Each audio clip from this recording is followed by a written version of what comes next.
What is good, YouTube? Quinn Wade basketball analysis ending the weekend with the Washington Wizards, who a lot of people was high on because they had Russ, an All NBA All Star player in the Western Conference, and was able to get to the second round.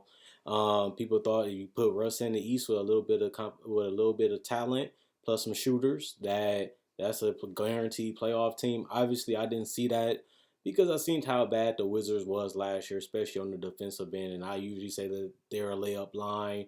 And if you just watch the Miami Heat game, that's all the Miami Heat really had to do was just go to the basket because nobody could stop them from getting there. And even if they could, they didn't put enough pressure or even tried enough to contest the shot, so it was a layup anyway. And on top of that, Thomas Bryant is now done with a torn ACL in his knee.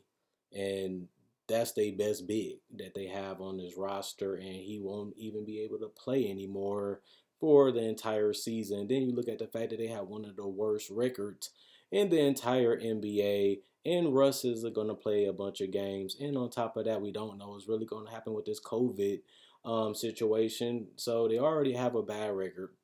They have their best big man out.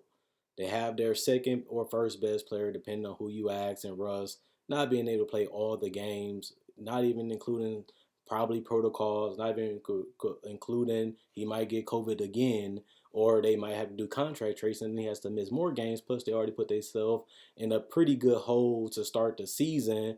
And on top of that, it can happen to Bradley Beal too, and that just puts them even in a worse situation because they can barely win games when they're both on the court anyway. So what I will probably do is blow this up.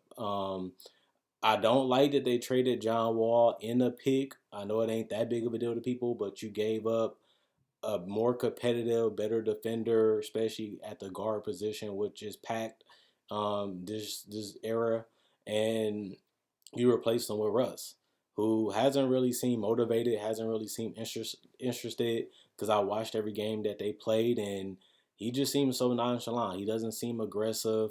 He doesn't seem excited. He seems like he's just going through the motion. And what I mean by that, it seems like he's just going out there and hooping and going home. It doesn't seem like they're close.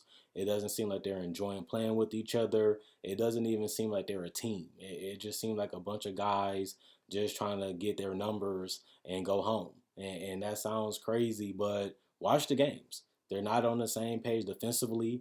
They don't really know most of the time what they're doing offensively, and that's a problem. When you can score as much points as this team has been doing, and you continue to lose time and time again, and you can't get a stop, consistently, and sometimes in an entire quarter, that's a recipe for disaster. And it's unfortunate too because a lot of people was excited about this team, and they haven't really come anywhere close to feeding that. If anything, they proved the doubters wrong.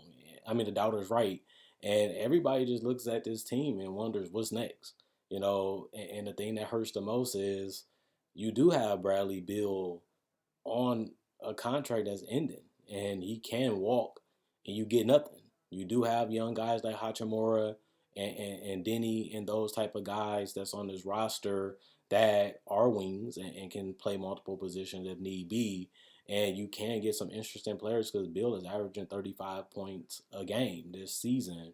And it's not really a surprise to me because he basically got the green light to take and do whatever he wants to do. And it doesn't really surprise me that Russ is leading the league in assists or tied for it because he has the opportunity to run. And Russ's best strength is running up the floor, making quick decisions, and finding a guy for a dunk, layup, or a jump shot.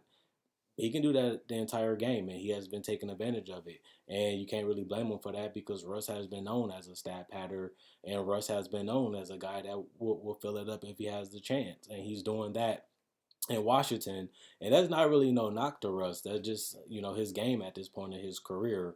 And when you go to a team like Washington, what else would you do?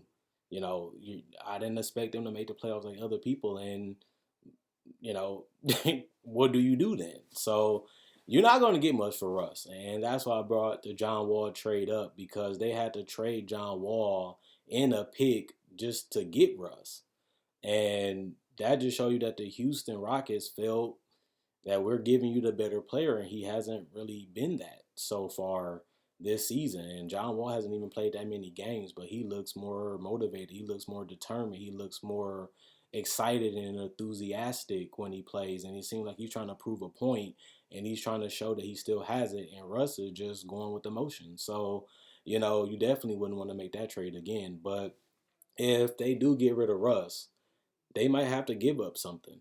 Just like the Rockets, getting John Wall, they say, we're giving you the better player, and it doesn't turn out to be that. And the Wizards can take on bad contracts because they will have the cap space. They do have some decent picks that people might be interested in. And they do have Bradley Beal, who they can get stuff back for and package that to get rid of Russ if they have to. But they have to blow this up. There's no way you can pay these guys the contracts that they're getting paid, and you're not getting nowhere near the results that you need to be competitive in the NBA. And if you're not even going to be a playoff team in the East or even a play-in team, which they was last year, you took a huge step backwards. And that was my biggest problem with Russell Westbrook and the Rockets. They traded a lot to get Russ. And to me, they took a step backward record-wise. They took a step backwards because they barely beat the Thunder. They was basically in a game 7 with a team with only one All-Star, and they barely escaped that and got destroyed by the Lakers, really, only winning one game. And to me, I look at the Wizards the same. If you can't be a playing team in the Eastern Conference, why do we have this duo together? Like literally, why is we paying these guys so much money and they're not producing wins, results? And that's where they at right now. If they don't go on a win streak and they pile up a couple more losses, they might be done. This is a 72 game season.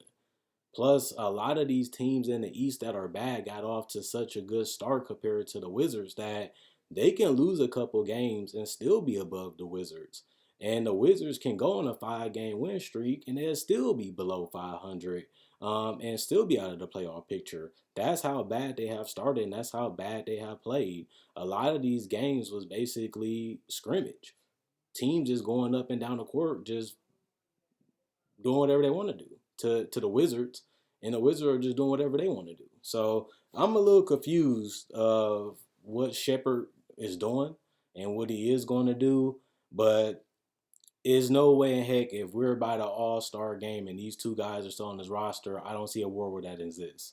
I don't see Bradley Beal having another 30-point season above and not even coming close to making the playoffs again. I don't see him staying on this team if that's what they're going to be and they continue to play like this. So changes will have to be made. And like I said, they got worse now that Thomas Bryant is out for the season also. And they really don't have a replacement for him. And that sounds crazy that they depend on Thomas Bryant and they have no replacement, but that's a situation that the Wizards are in. As stupid and crazy as it sounds, is the truth. So when you look at a lot of these games, you see this team gets down big. This team struggles to consistently stay in games because they can't get stops and they can't score enough. And Bradley Beal has to go on these scoring rampages just to keep them in the game or just to keep it within 10 or a little lower. And if he has to do that every single game, you feel like you wasted time. You seem like you put a lot of effort and you continue to come up short. That just builds frustration. It's only so many times that you can blow it off. It's only so many times you can fail before you realize changes need to be made. And the change might need to be him going to a different team. A lot of people like him in Denver because he's a significantly better player offensively, especially than Gary Harris. Some people like him, going to Miami. It'll be a change of culture for him, and they will expect him to do more on both ends of the court, but he will give them offensive punch, and he is young. And if they can lock him down long term, that could be a huge thing for them. But the Wizards got to figure out what direction they're going to go in within the next 15 to 20 games. If they continue to play at this level, expect major fans. If you're a Wizard fan, major changes. If you're a Wizards fan, and if you're just curious to see if this team can make the playoffs, like a lot of teams was, because you see Russ and Bill, you're excited to watch that game, and then you see how bad they are on both ends of the court. It takes a lot of luster off of it. So let me know what you guys think. Should they blow this thing up quick? Should they play it out just a little bit longer? Or is Russ and Bill just a bad idea? And they just don't play well together. They don't play well off of each other, and they really don't even seem like they enjoy playing with each other. And neither does the rest of the guys on this team. So should they go younger? Should they just tank since they're already at the bottom? And I don't really see them making a run. And like I said, even if they do make a run, they still gonna be out of the playoffs, and they still will be most likely out of the play-ins, unless a big trade happens where they can get somebody else, and that's not happening because they don't have the talent. They really don't, to acquire somebody that can right the ship. Other than that, Quinn Wade, basketball analysis. I'm gone. Enjoy the rest of y'all weekend.